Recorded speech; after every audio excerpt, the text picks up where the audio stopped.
Jirtu abdiidha miiltota irra chaanaalii keenya subscribe gochuu hin dagatiin akka wajjin ilaallu waa'ee if statementidha JavaScript keessatti if statement akkamitti fayyadamnu isa jedhudha jechuudha. Gabaabaatti if statementiin kan inni nu gargaaruu fi decision make gochuuf yookaan immoo murtoo wayii murteessuufidha jechuudha. Fakkeenyaaf conditionin ta'e tokko yeroo nu mudatutti conditionii sana irratti hundaa'uudhaan wanta goonuu qabna jechuudha. Conditioniin sun yoo nu mudatu ta'e isa jedhuuf immoo ammas akka baakaapiitti yookaan akka of eeggannootti wanta goonuu qabna jechuudha. Akka fakkeenyaatti fakkeenya asirraa fudhachuu fi asirra fakkeenya sadiitu jira. Fakkeenyi inni jalqabaa maalidha? Bilbila koo chaarjii isaan ilaale. Bilbila koo chaarjii isaa ilaale yoo chaarjii inni hin qabu ta'e maalan godha chaarjii gubbaan kaa'a jechuudha. Ammas keessatti iffiitu jira.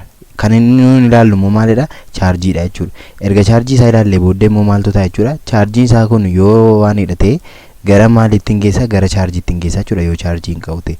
Jeneraali kuni simpliidha jechuudha. Yoo hin qabu ta'e geessu jechuudha. Yoo kun ta'e kana godhi akka jechuudha jechuudha inni kun.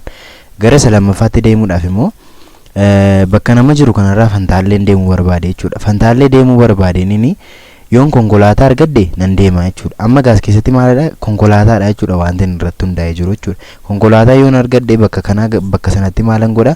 Muuviin godha yookaan immoo nan deema jechuudha. Yoon immoo fakkeenyaaf immoo konkolaataa kana dhabeeyoo tarii konkolaataa dhabuu sababii hin danda'uuf immoo filannoon lammaffaa immoo maalidha? Bakka sana turuudha jechuudha.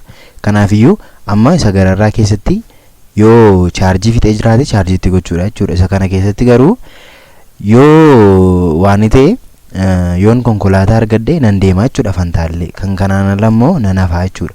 Haala kanaanidha jechuudha. Kanaafiyyuu as keessatti immoo ifeelsiidha jechuudha wanti jiru.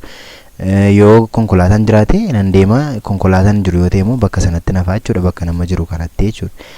Deebiisa sadaffaa irratti yoo dhufne immoo inni sadaffaa irratti inni jiru fakkeenyaaf nyaata wallaggaa nyaachuu barbaade.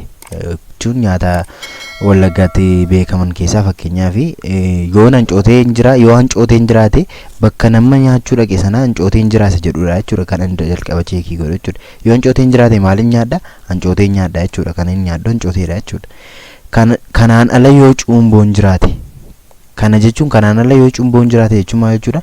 Hancooteen hin jiru yoo ta'e yoo cuumboon immoo jiraate akka jechuudha jechuudha. Kanaafiyyuu isa kanaan immoo maal jenna jechuudha? Eelsi jennatu hin taane eelsi iffiidha jechuudha. Yoo kanaan ala akka jechuudha jechuudha. Kanaan ala yoo immoo hancooteen hin jiru ta'e cuumboon jiraate kan hin nyaadhu maalidha jechuudha? Cuumboodha jechuudha. Kanaafiyyuu bakka kanatti maal ta'a jechuudha? Amma cuumbootaa jechuudha kan hin nyaadhu. Yoo immoo ammas egaa ammas filannoo sadaffaatu jira yookaan immoo kondiishinii sadaffaatu jira jechuudha. Kanaan ala yoo buna qalaan jiraate, kanaan ala yoo buna qalaan jiraate jechuun immoo hancooteenis hin jiru, cuumboonis hin jiru yoo buna qalaan jiraatedha jechuudha. Amma wanti nuuni asitti cheekii gochuu barbaanne. Kanaafiyyuu as keessatti maal jenna? Bakka kanatti egaa maalidha? Eelsiffiidha jechuudha. Ammas deebi'ee eelsiffiidha jechuudha. Maalidha wanti nuun barbaadaa jirru jechuudha? Buna qalaadha jechuudha. Buna qalaa kana yoo arganne egaa amma buna qalaa nyaanna jechuudha as keessatti. Kanaafiyyuu amma yoo hancooteen hin jiru ta'e maal nyaanna? Cuumboo nyaanna jechuudha. Yoo cuumboon hin jiru ta'e ammas immoo buna qalaadha jechuudha wanti nuun fayyadamnu. Kanaan achi inni jedhu immoo yoo hancooteen hin jiru, cuumboon hin jiru, bunni qalaanis hin jiru ta'e maalidha wanti itti fufee jiru jechuudha? Inni itti fufee jiru ukkaamsaadha jechuudha. Kanaafiyyuu xumura irratti filannoon ani qabu ukkaamsaadha jechuudha. Ukkaamsaa nyaachuun dirqama natti ta'a jechuudha haala kana keessatti yookaan kondiishinii kana keessatti. As gubbaadha akka argitanitti asitti kondiishinii tokko cheekii godha. Kondiishiniin kun yoo turuu ta'e isa kanatu executii ta'a yookaan immoo isa kanattitu raawwatama jechuudha. Yoo kondiishiniin kun immoo foolsii ta'e gara isa kamii dhufee cheekii godha? Isa kana dhufeetitu yoo inni kun turuu ta'e kana dhufa jechuudha. Yoo kun immoo foolsii ta'e immoo garam dhufa? Gara kanaa dhufa jechuudha. Ammas eelsiffii kanaa dhufa jechuudha.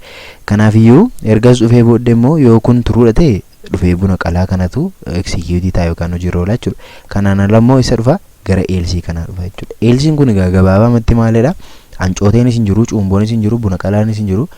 Sababii kana ta'eef namni kun maal nyaachuuf dirqama jechuudha? Ukkaamsaa nyaachuudhaafidha jechuudha. Wanti inni dirqama namni kun ukkaamsaa nyaata jechuudha.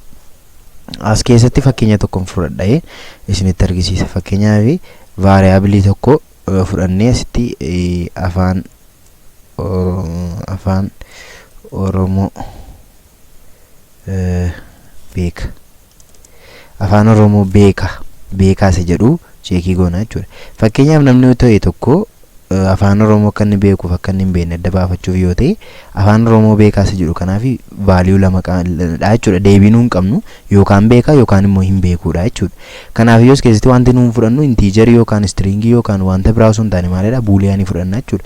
Buuliyaaniin kan inni qabatu maalidha buuliyaaniin true fi false dha jechuudha. Kanaaf yoo as keessatti true fi false dha jechuudha. Yaadni achi keessa jiru kan buuliyaaniin daataa taayipiin bunsaa kan buuliyaanii ta'e kan inni of keessatti qabatu maalidha true false dha jechuudha.